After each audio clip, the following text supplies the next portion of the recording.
Regarde bien. Pose une extrémité du rondin sur le plan de travail et trace plusieurs lignes longues au crayon, tu obtiendras ainsi son centre. Après avoir percé le trou avec une mèche, applique de la colle blanche et insère la cheville en bois. Perce l'autre rondin de la même manière, puis assemble-les pour obtenir une liaison bien ajustée. Comment utiliser une boîte de dentifrice pour colmater une fuite de tuyau? Commence par la couper en deux dans le sens de la longueur avec des ciseaux, rince l'intérieur à l'eau pour éliminer les résidus, puis enfile-la autour du tuyau. À partir de l'extrémité, enroule un élastique tour après tour en serrant bien. La friction entre les bandes permet une fixation solide. Une fois arrivé au bout, utilise un petit trou pour passer une ficelle et aider au serrage du nœud, puis il suffit de visser le bouchon pour terminer l'étanchéité. Cette méthode est très pratique pour les conduites à faible débit. Dévisse le bouchon d'un bidon, insère un tuyau souple en plastique, puis place l'autre extrémité dans une bouteille. En pinçant le goulot et en appuyant fortement, le liquide est aspiré hors du bidon. Plie une extrémité de la corde pour former deux boucles, fais-les ensuite passer en croix autour du point d'ancrage. L'ensemble est solidement maintenu tout en pouvant être retiré facilement en tirant sur l'autre extrémité. Lorsque la cheville en bois ne correspond pas exactement au diamètre du trou, fixe-la puis scie une fente au centre.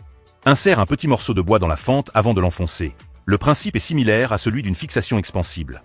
Comment dévisser un écrou qui ne correspond pas à la taille de la clé? Si tu as deux clés sous la main, la solution est simple. Croise-les sur l'écrou pour pouvoir le desserrer facilement. Voici un accessoire d'aide au vissage très ingénieux. Il accroche fermement la vis, ce qui le rend particulièrement utile pour les fixations en hauteur ou au-dessus de la tête. Après avoir coupé la tête d'une vis et l'avoir meulée en pointe conique, retourne-la et visse-la dans un mur en bois. Il devient alors possible de fixer une nouvelle planche à l'avant sans laisser de traces apparentes. Placez le tuyau sur le plan de travail et fixez-le provisoirement au centre avec une vis, puis découpez l'excédent aux deux extrémités à l'aide d'une lame. Il suffit ensuite de faire passer les faisceaux de câbles de chaque côté du tuyau et de serrer la vis pour obtenir un rangement net et bien organisé. Assemblez un morceau de bouchon découpé et fixez-le dans un angle du filet d'ombrage, puis chauffez un tournevis pour percer le bouchon et y passer une corde. Le filet sera ainsi solidement maintenu.